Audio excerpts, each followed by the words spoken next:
Hello, welcome sa ating YouTube channel, Format Haters. Kung hindi pa kayo nakaka-subscribe sa ating YouTube channel, maaari pumunta lang po kayo sa YouTube at i-search ang Format Haters at pindutin na rin po ang subscribe doon at ang button para lagi kayong updated sa mga bago kong videos sa math.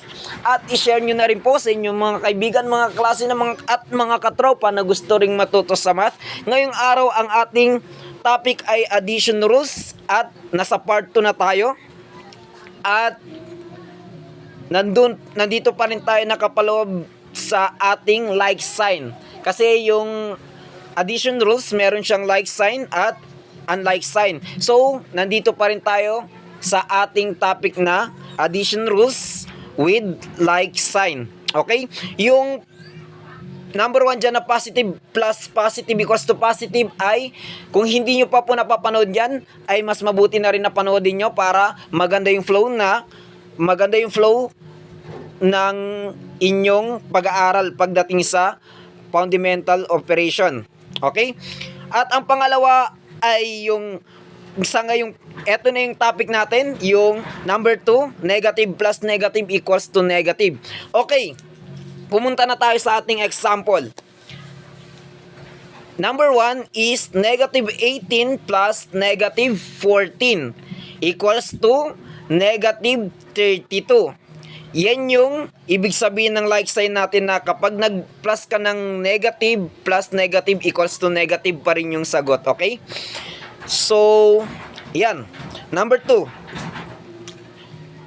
Close parenthesis, negative 92 plus negative, close parenthesis, negative 47 equals to negative 139.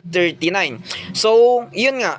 Yung dalawang number natin dyan na negative 92 tas negative 47, kapag in-add natin yan siya, yung dalawa na yan, ay magre-result ito ng negative 39. Okay?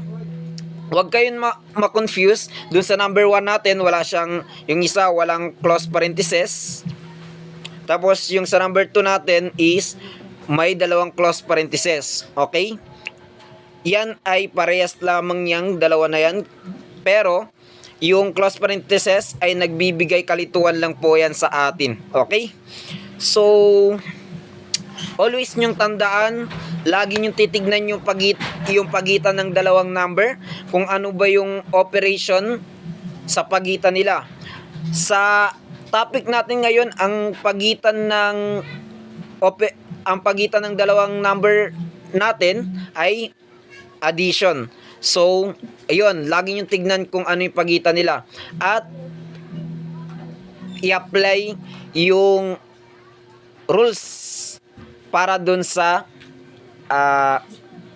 at i-apply yung rules na yon. Halimbawa yung sa pagitan na is addition, i-apply nyo yung addition rules. Okay? That's it.